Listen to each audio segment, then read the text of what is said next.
Verona, where ancient Rome built for eternity, where medieval lords raised fortresses of power, and where Shakespeare immortalized the world's greatest love story. But this isn't the Verona of tourist postcards.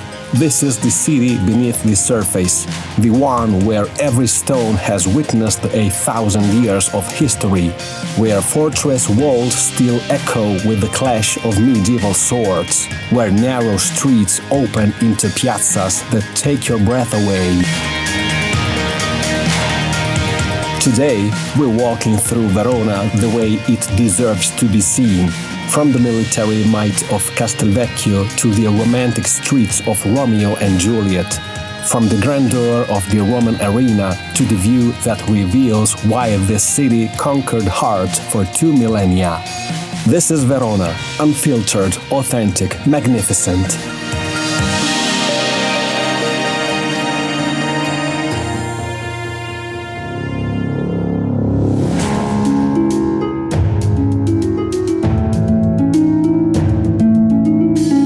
Our journey begins with power, raw, medieval, undeniable power. Castelvecchio, the old castle. Built in 1354 by Can Grande II della Scala, this wasn't just a castle, it was a statement, a fortress designed to defend against external enemies and control the citizens within. Notice the walls facing inward toward the city. The Scaligere family trusted no one. Look at this military engineering, every brick placed with brutal efficiency, arrow slits positioned for maximum coverage, towers that dominate the skyline. This was cutting-edge 14th century warfare, frozen in red brick and stone. And from here, the Adige river becomes clear. Italy's second longest river, the lifeblood of Verona, flowing past fortress walls that have watched empires rise and fall. That fortified bridge is the Ponte Scaligere, an escape route for the Scaligere lords if the city turned against them. Even in their palace fortress, they planned for betrayal. These walls have seen it all: sieges, conquests, the rise of the Venetian Republic, Napoleon's armies, World War II bombings, and yet Castelvecchio stands, scarred, rebuilt, eternal. Today it's a museum, but step inside these walls and you can still feel it. The weight of power, the paranoia of princes, the brutal beauty of the medieval world.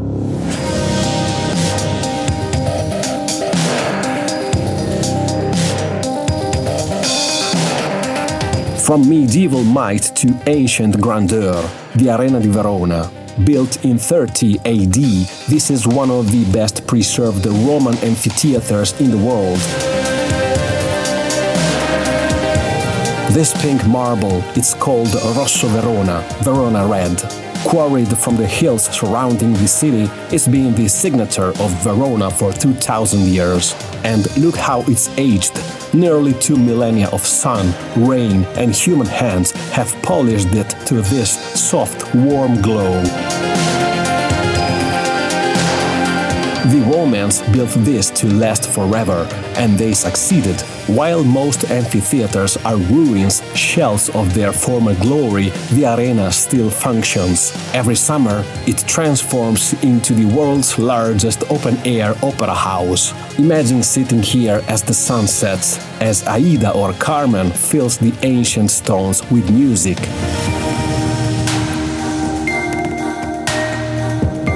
And around it, life goes on. Cafes spill across Piazza Bra, tourists photograph every angle, locals walk their dogs. The arena isn't a museum piece, it's the beating heart of Verona, as alive today as it was when Rome ruled the world. This is what separates Italy from everywhere else. The past isn't preserved behind glass, it's lived in, used and loved.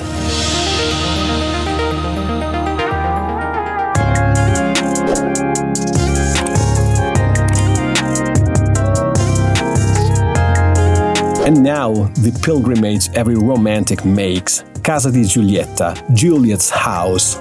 Let's be honest, Romeo and Juliet were fictional. Shakespeare never visited Verona. This balcony, added in the 1930s, the building, it did belong to the Capello family, which sounds like Capulet if you squint. Walls covered in love declarations in every language. A bronze statue touched so many times the right breast gleams gold. Millions come here because Romeo and Juliet represents something we all want to believe in. Love that defies family, love that conquers death, love that endures. And a few streets away, Casa di Romeo, Romeo's house, less crowded, no balcony, just a medieval facade with crenellated walls, now privately owned, unmarked except for a small plaque. It's quieter here, more authentic perhaps. The romance without the circus, the story without the commercialization.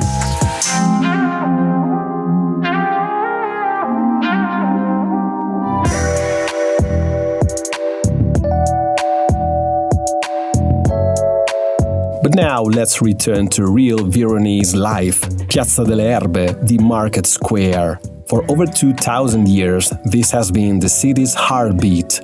The Romans held their forum here. Medieval merchants traded spices from the Orient. Today, it's fresh fruit, vegetables, flowers, and yes, plenty of tourist souvenirs.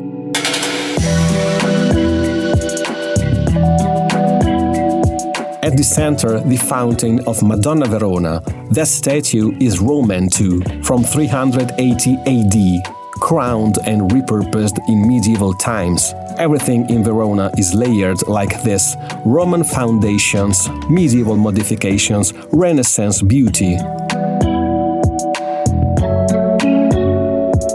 Now look up, always look up in Italy, and there the column of Saint Mark, the winged lion of Venice, a reminder that for 4 centuries Verona belonged to the most serene republic.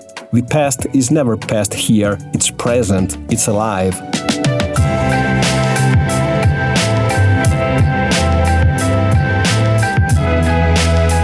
Walk through this archway and everything changes, from market chaos to aristocratic elegance. Piazza dei Signori, the Lord's Square.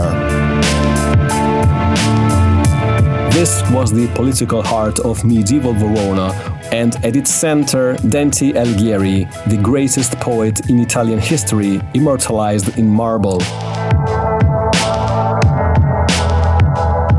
Notice how intimate this feels compared to Piazza delle Erbe. This was the exclusive space, the inner sanctum. While merchants shouted and traded next door, lords whispered and plotted here. These stones witnessed history, treaties signed, marriages arranged, enemies condemned. The rise and fall of the Scaligere dynasty, the transition to Venetian rule.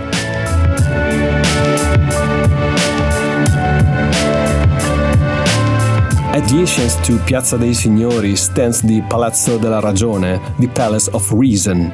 Built in the 12th century, this was Verona's courthouse and administrative center. That tower, Torre dei Lamberti, has watched over Verona for 8 centuries. 84 meters tall, it's the highest point in the historic center, but we'll find an even better view later.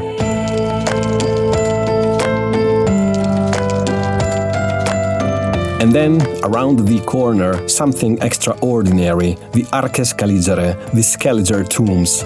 These aren't just tombs, they're masterpieces of Gothic funerary art.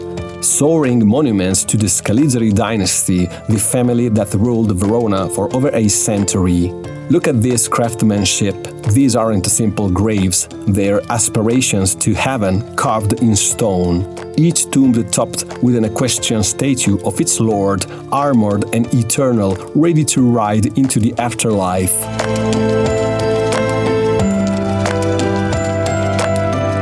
The Scaligere wanted immortality. 7 centuries later, we're still talking about them, still marveling at their ambition. These tombs are protected now, enclosed by a decorative fence, but you can feel their power even from outside.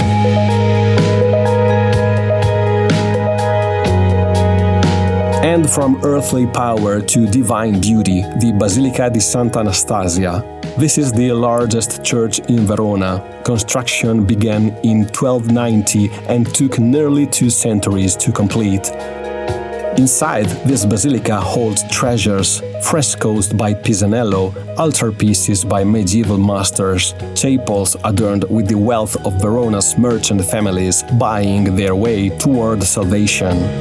But even from outside, St. Anastasia speaks of faith, of craftsmanship, of the human need to build something greater than ourselves, something that will outlast our brief time on earth.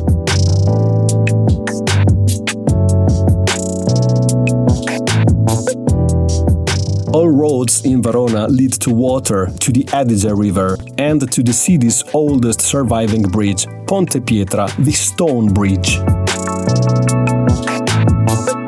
Built in 100 BC by the Romans, nearly destroyed by floods in the Middle Ages, rebuilt with medieval arches, then completely demolished by retreating forces in 1945. But the Veronese didn't accept this destruction. They dove into the Adige, they recovered every stone they could find, and they rebuilt their bridge piece by piece using the original Roman stones. From here, you see Verona's geography, the river dividing the city, the Teatro Romano carved into the hillside, and above it all, Castel San Pietro waiting for us. That's our final destination. As we climb, watch Verona unfold below us, the terracotta roofs multiplying, the arena growing smaller, the Adige's curves becoming clearer, every meter of altitude revealing more of the city's secret geography. This hill, Colle San Pietro, has been strategic for 2000 years. The Romans built here, the Austrians fortified here. Everyone who conquered Verona understood. Control the high ground, control the city.